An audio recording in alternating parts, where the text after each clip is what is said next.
இத நானு சரி. அப்போ அந்த குரு கோவிந்த சிம்மன் இந்த 5 பேரையும் வெளியில கொண்டு வந்துட்டு, இவர்கள் தான் பஞ்ச பியாரே.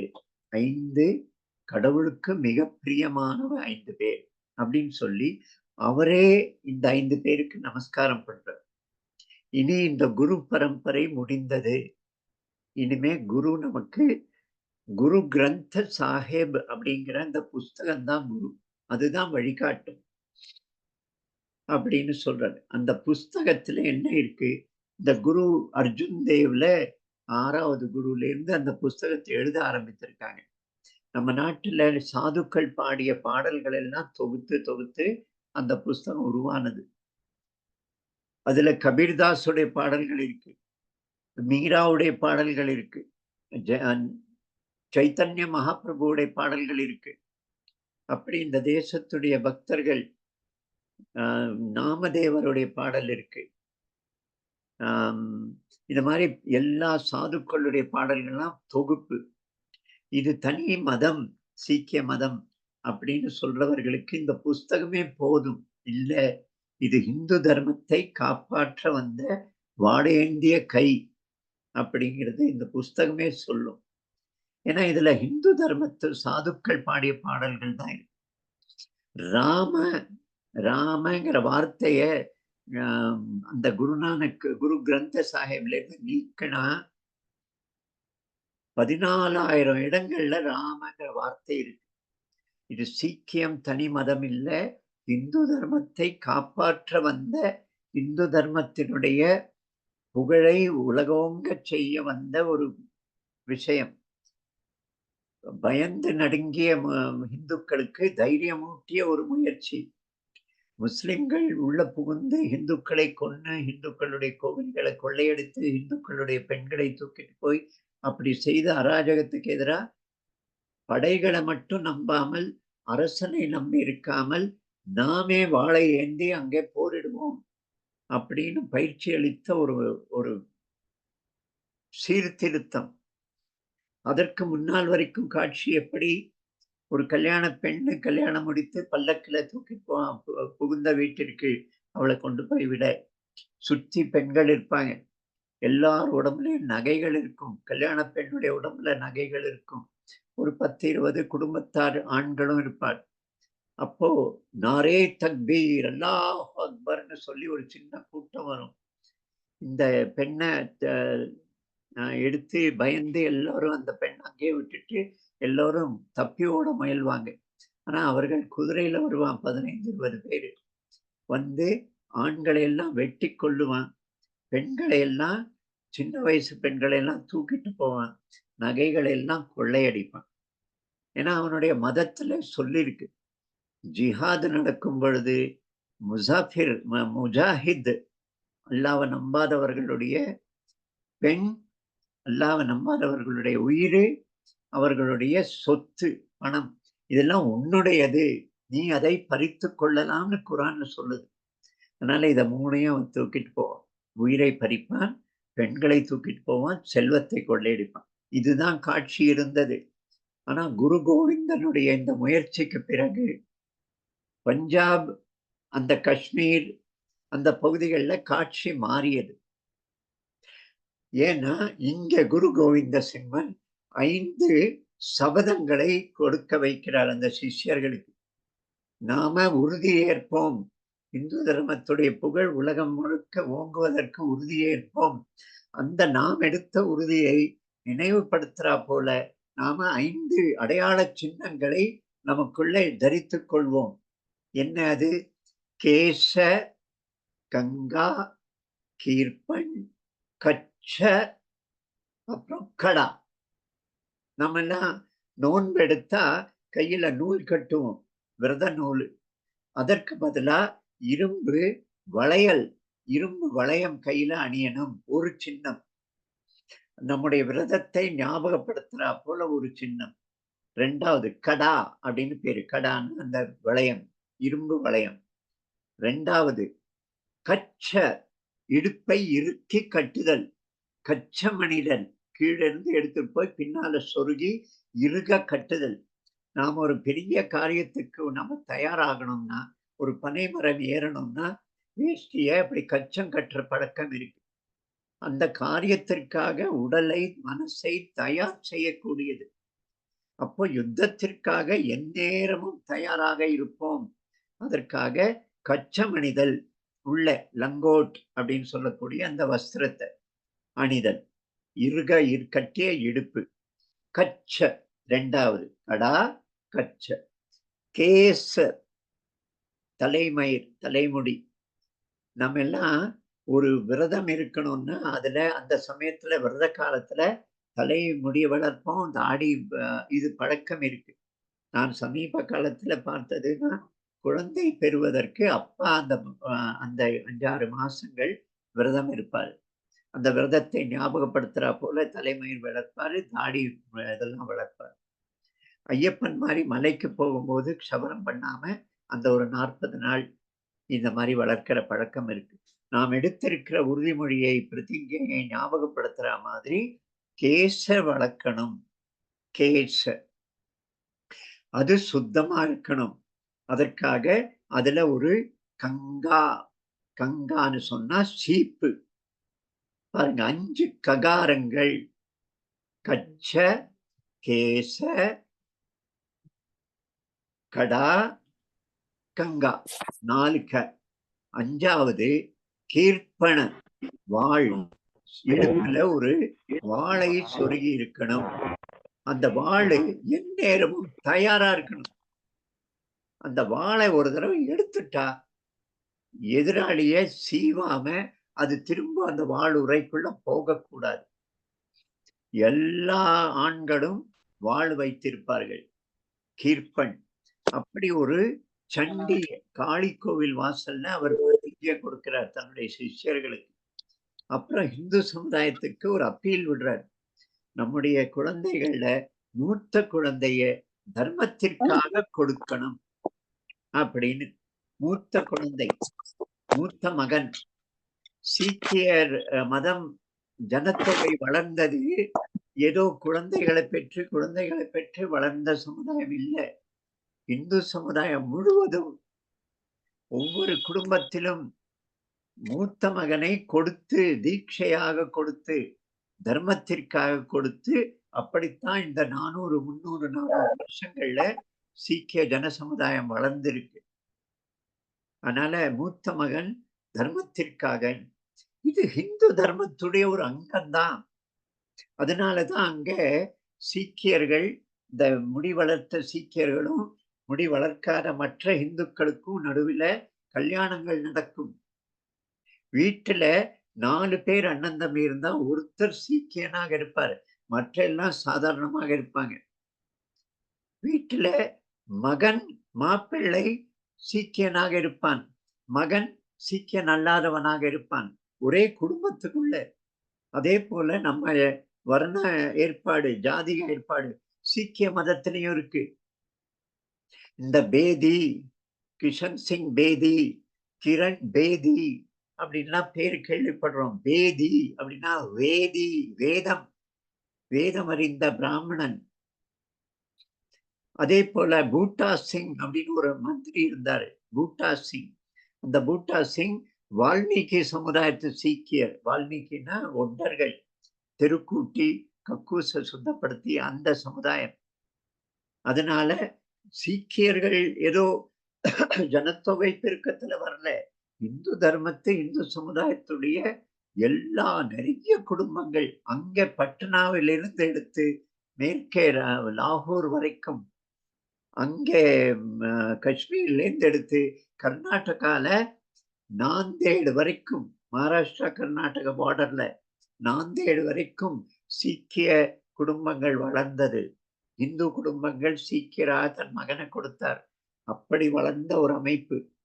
எந்நேரும் யுத்தத்திற்கு தயார். இப்போ காட்சி எப்படி மாறியது பாருங்க. அந்த கல்யாண பெண்ணுடைய ஊர்வலம் பல்லக்க தூக்கிட்டு போகும். அப்போ திடீர்னு வருவானுங்க. நாரே தக்பீர் அல்லாஹு அக்பர் அப்படின்னு. உடனே அந்த பெண்ணு பல்லக்க கீழே தரையில வச்சுட்டு சுத்தி பெண்கள் அதை சுத்தி சூழ்ந்து நின்னுட்டு ஆண்கள் எல்லாம் வாழை உருவிடுவாங்க. அந்த ரோடுலயே அந்த தெருவிலேயே ஒரு யுத்தம் நடக்கும். அரசன் வந்து நம்மை காப்பாற்றுவான். கடவுள் அவதாரம் எடுத்து நம்மை காப்பாற்றுவான். அந்த விஷயத்துல இருந்து வெளியில இருந்து நாம் நம்மை காப்பாற்றிக் கொள்வோம். நாம் நம்முடைய தர்மத்தை காப்பாற்றுவோம். அப்படி வந்த ஒரு சீக்கிய மதம்.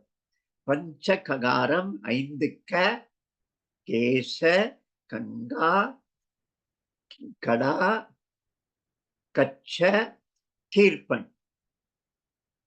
பஞ்ச பியாரே பலியாக தயாரான 5 கடவுளுக்கு மிகப் பிரியமானவர்கள். பஞ்ச பியாரே ஒரு குரு கிரந்த சாஹிப்.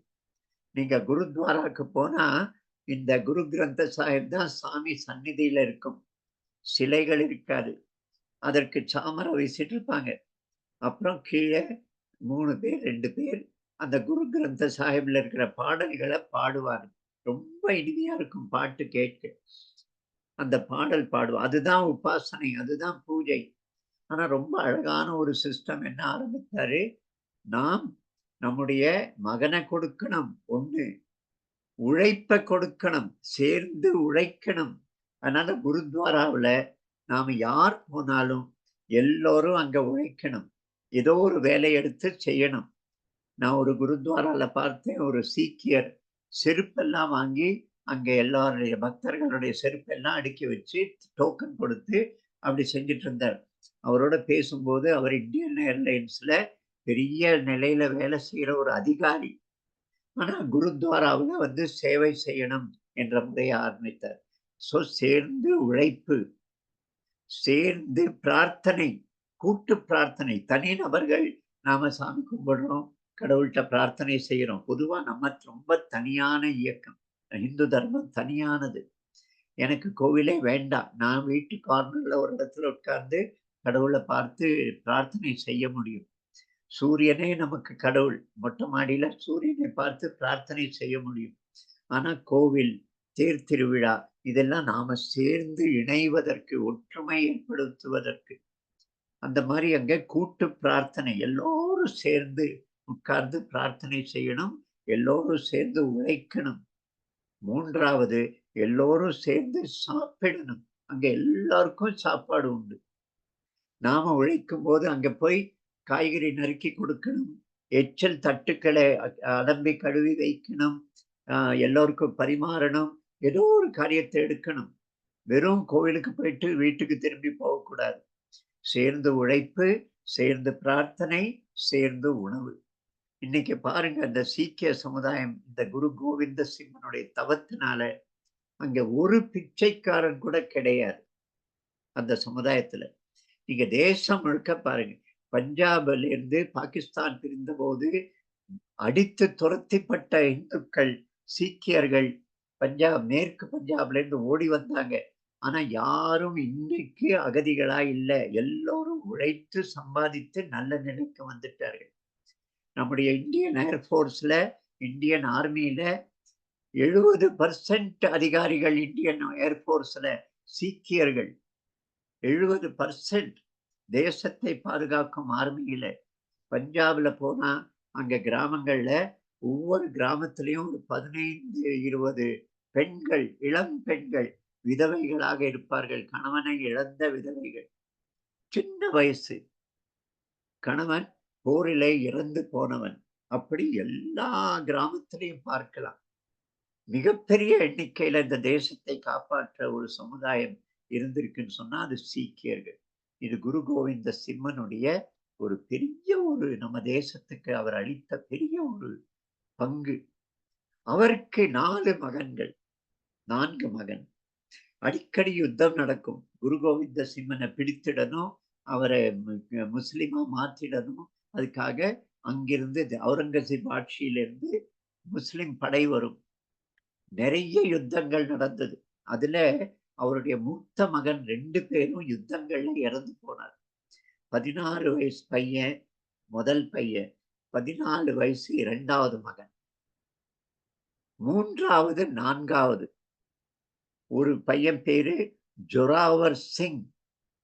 கடைசி குழந்தையுடைய பேரு ஃபதே சிங். ஒரு யுத்தத்துல குரு கோவிந்த சிம்மனை பிடிக்க முடியல. அதனால அவருடைய 2 குழந்தைகள், 3வது குழந்தை, 4வது குழந்தை. இவனுக்கு 9 வயசு, அவனுக்கு 6 வயசு. இந்த 2 பேரையும் கைது பண்றான் அவுரங்கசீபுடைய படை. அங்கே அமிர்தசர்ல அந்த 2 குழந்தைகளையும் ஒரு மைதானத்துல நிறுத்தி வாழக் காட்டி மிரட்டுறான். குரு இல்ல, குருவுடைய புதல்வர்களை நாம முஸ்லிமாக மாற்றி விடுவோம். அப்படி வாழக் காட்டி மிரட்டி அவரை முஸ்லிமாக மாறிவிடு. அவன் சொல்றான், நாங்க சிங்கத்துடைய புதல்வர்கள், அமிர்தத்துக்கு பிறந்தவர்கள். எங்களுக்கு மரணம் கிடையாது. நீ என்னை சாகடிக்க முடியாது. இந்த உடம்பைத்தான் நீ சாகடிக்க முடியும். இதுதான் அவர் சொல்ற ஒரு ஸ்லோகம். இதெல்லாம் நம்முடைய வேதத்துடைய கோஷங்கள். அமிர்தஸ்ய புத்ரோகம், அமிர்தத்துடைய புதல்வர்கள் அப்படின்னு வேதம் சொல்லுது. அதையத்தான் அவர் சொல்றார். சத் ஸ்ரீ அகால் அப்படின்னு அவங்களுடைய கோஷம். அகாலன், காலன்னா மரணத்திற்கு அப்பாற்பட்டவன் அகாலன், சிவன். அதனால அந்த குருத்வாராவுக்கு பேரு ஹரமந்திர் அப்படின்னு பேரு, சிவன் கோவில் என்று பெயர். அப்படி மரணம் நமக்கு கிடையாதடா, இந்த உடலுக்குத்தான் மரணம். இந்த மிலேச்சர்கள் நம்மை மரணிக்க முடியாது, அவர்களால் நம்மை சாகடிக்க முடியாது என்று பிரச்சாரம் தான் குரு கோவிந்த சிம்மனுடையது. முக்கியமான விஷயம். இந்த குழந்தைகள் அந்த வார்த்தைகளை சொல்லுது. அப்போ அந்த அவன் தளபதி, அவுரங்கசீப் படையுடைய தளபதி ஷேர்கான் அப்படி ஏதோ ஒரு பேர் அவனுக்கு. அவன் என்ன செய்யறான், இவங்க மேல சுண்ணாம்பு வைத்து சுவர் எழுப்புங்க, சுண்ணாம்பு கல்களை வைத்து. இந்த 2 குழந்தைகளும் அங்க மைதானத்துல நிறுத்தப்பட்டிருக்கு. நூற்றுக்கணக்கான பேரு சுத்தி நிக்கிறாங்க பார்த்துட்டு. அப்போ இந்த 2 குழந்தைகள் கையில கால்ல இருந்து ஒவ்வொரு செங்கலாக வைத்து சுவர் எழுப்பப்படுறது, சுண்ணாம்பு கலவையோட சேர்த்து. இடுப்பு கால் வரைக்கும் மூழ்கி போச்சு, மார்பு வரைக்கும் வந்தது. சின்னவன் சின்ன உயரம், பெரியவன் கொஞ்சம் உயரம், 9 வயசு. சின்னவன் குள்ளம். இப்போ அடுத்த செங்கல் வைத்தால் சின்னவனுடைய தலை மூழ்கி போயிடும் அந்த சுவற்றுக்குள்ள. அப்போ அண்ணன்காரன் கண்ணீரை விடுறான். தம்பி சொல்றான், அண்ணா பயந்து போயிட்டயா? நாம சிங்கத்துக்கு பிறந்தவர்கள், நமக்கு மரணம் கிடையாது. இவன் என்ன நம்மை சாகடிப்பவன், பயம் கொள்ளாதேங்கிறான். அப்ப அண்ணன் சொல்றான், ஜொராவர் சிங் சொல்றான், டேய் நீ தம்பி, நீ இப்படி இருக்கும்போது நான் பயப்படுவேனா? ஆனா எனக்கு கண்ணீரு. நான் உலகத்துல முதல்ல வந்தேன். தர்மத்திற்காக உயிர் கொடுக்கும் போது நீ முதல்ல கொடுக்கிற, என்னால கொடுக்க முடியல அப்படிங்கிற வருத்தம் தான் அப்படின்னு சொன்னான் ஜொராவர் சிங். அப்படி வீரமான 2 புதல்வர் குரு கோவிந்த சிம்மன். அதற்கு பிறகு குரு பரம்பரையும் இல்ல, ஆனா ஒரு சிஷ்யன் இருந்தான். குரு கோவிந்த சிம்மனுக்கு அவரை குருவாக ஏற்று சிஷ்யன் ஒருத்தன் இருந்தான். அவருடைய பேரு, உண்மையான பேர் என்ன தெரியாது. அவர் பேரு பந்தா பைராகி அப்படின்னு ஆனது. வைராக்கியம் கொண்டவன், வைராக்கியம், உறுதி, வைரம் போன்ற உறுதி கொண்டவன், விருப்பு வெறுப்பு இல்லாதவன், ஆசைகள் இல்லாதவன் அப்படின்னு பேரு. வைராக்கியம், பைராகி, வைராக்கியம் மருவி. அந்த பந்தா பைராகிய இந்த போரை தொடர்றான் குரு கோவிந்த சிம்மனுக்கு பிறகும். அவன் பிடிபடுறான். இவங்க மதத்துல இவங்க எப்படிப்பட்ட கொடூரமானவர்கள், அது பந்தா பைராகி அவர்கள் நடத்திய விதத்துல புரிந்து கொள்ள. அவன் சிறையிலிட்டு 92 தினங்கள் அவர் சித்திரவதை செய்யப்படுறார். கால் விரல், சுண்டு விரலை நறுக்கிறான் முதல் நாள். அடுத்த நாள் இந்த காலுடைய சுண்டு விரல் அப்படி அங்கமா துளி துளியாக வெட்டி நறுக்கி அப்படி அவன் சித்திரவதை செய்யப்படுறான். அந்த சித்திரவதைகள் ஒரு சித்திரவதை என்னன்னா, இவருடைய ஒரு வயசு குழந்தை, பந்தா பைராகியோட 1 வயசு மகன். அந்த மகனை கொன்னு மார்பை பிளந்து அவனுடைய ஹிருதயத்தை எடுத்து இந்த பந்தா பைராகியோட வாயில திணிக்கிறார். அதெல்லாம் அவர் பொறுத்துக்கிறார். சத் ஸ்ரீ அகால், சத் ஸ்ரீ அகால், ஓம் நம சிவாய. அதுதான் அந்த கோஷம். சத் ஸ்ரீ அகால், வாஹே குரு அப்படிம்பாங்க. வாஹே குரு, அதுதான் கோஷம். அந்த ஆவேசத்தோட அவர் வந்து எல்லா சித்திரவதையும் பொறுத்து கடைசியில 92 தினங்கள் கண்ணு நோண்டி எடுக்கப்படுறது, இன்னொரு கண்ணு அடுத்த நாள் நோண்டி எடுக்கப்படுறது, காது அறுக்கப்படுறது, அப்படி மெதுமெதுவா மெதுமெதுவா 92 நாட்கள் சித்திரவதை செய்யப்பட்டு அவர் உயிர் போகிறது. அந்த பந்தா பைராகி. இது சீக்கிய மதத்துடைய இப்போ மதம்னு சொல்றோம். அது ஒரு கருத்து அப்படிங்கிறனால.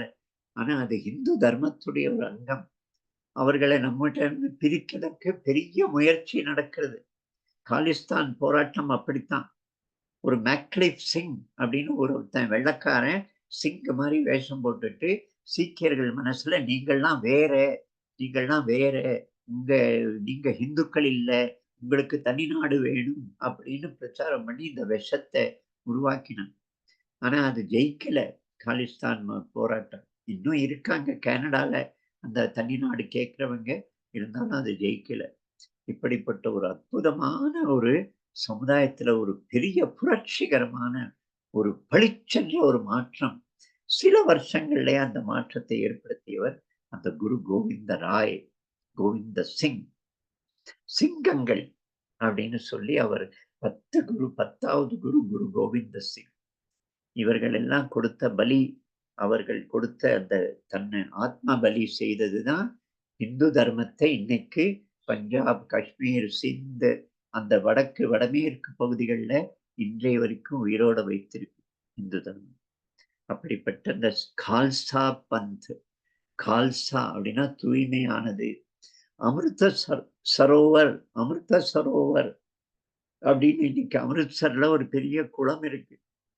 அன்னைக்கு அந்த ரத்தத்துல வாள்ல ரத்தம் சொட்டிய வாள் இருந்தது இல்லையா? அங்க அந்த குளத்துல அந்த ரத்தம் சொட்டிய வாளை துவைத்து, இது அமிர்தம், நாம் எல்லாம் மரணத்திற்கு அப்பாற்பட்டவர்கள், நமக்கு மரணம் கிடையாது, இது அமிர்தம்னு சொல்லி அந்த தீர்த்தத்தை எல்லோருக்கும் கொடுத்தார் அவர் அன்றைக்கு. அந்த ஊர் தான் அமிர்தசர். இன்னைக்கும் இருக்கு அமிர்த்சர். நீங்க எப்போவாவது அந்த அமிர்த்சர் போனா குருத்வாரால அந்த உள்ள சுவத்துல இந்த படங்கள் எல்லாம் வரைஞ்சு வச்சிருப்பாங்க. குரு தேக் பகதூருடைய பலிதானம், அந்த 3 சிஷ்யர்களுடைய பலிதானம், குரு கோவிந்த சிங்கனுடைய 2 புதல்வர்கள் பலிதானம், கடைசி 2 புதல்வர்கள் உயிரோட சுவற்றில் புதைக்கப்பட்ட அந்த பலிதானம், இதெல்லாம் படங்களும் அங்க இருக்கும். நிறைய படங்கள் இருக்கு. ராம்சிங் கூகா அப்படின்னு ஒரு குரு.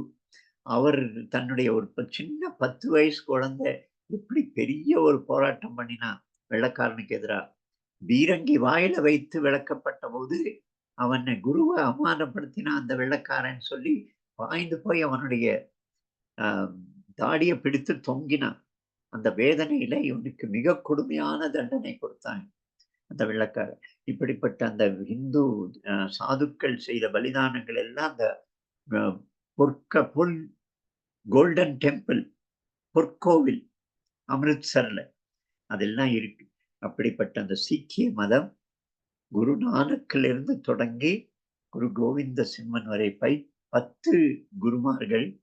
அங்கே குரு கிரந்த சாஹிப் அப்படிங்கிற அந்த புஸ்தகத்தில் இருக்கிற சாதுக்களுடைய பாடல்கள், குருத்வாரா என்ற அந்த அமைப்பு, எல்லாருக்கும் உணவு உண்டு என்ற ஒரு நிலை ராமேஸ்வரத்துல இருக்கு, சென்னையில டி நகர்ல இருக்கு. நாம எப்போவாவது ஒரு தடவை அது ஒரு பிரசாதமாக அங்க போய் சாப்பிட்டு வரணும். அந்த டி நகர்ல ஒரு குருத்வாரா இருக்கு. அந்த இந்த தியேட்டர் கிட்ட, ஜெமினி பாலம் கிட்ட உள்ள அந்த இடத்துல இருக்கு. அப்படிப்பட்ட அந்த சீக்கிய மதத்தை அந்த குருமார்களை நாம் எல்லாம் பணியோடு ரொம்ப ஒரு நன்றி உணர்வோடு நமஸ்காரம் பண்ணணும். இன்றைக்கு நாம இந்துக்களாக இருக்கிறோம்னு சொன்னா அதற்கு சிவாஜி, ராணா பிரதாப், சீக்கியர்கள், இந்த குருமார்கள், நம்முடைய விஜயநகர சாம்ராஜ்யம், இவர்கள் எல்லாம் காரணம். நாம் இன்னை வரைக்கும் இந்துக்களாக இருக்கிறோம். இல்லைன்னா இந்த முரடர்கள், ராட்சசர்கள் முன்னால நாம் எல்லாம் நமக்கு எல்லோருக்கும் சுன்னத்தாயிருக்கும். நாம முஸ்லிம்களாக மாறியிருக்கும். அதிலிருந்து இந்த நாட்டை காப்பாற்றிய அந்த சம்பிரதாயம், அந்த சமுதாயம் சிக். சிக்னா சிஷ்யர்கள்.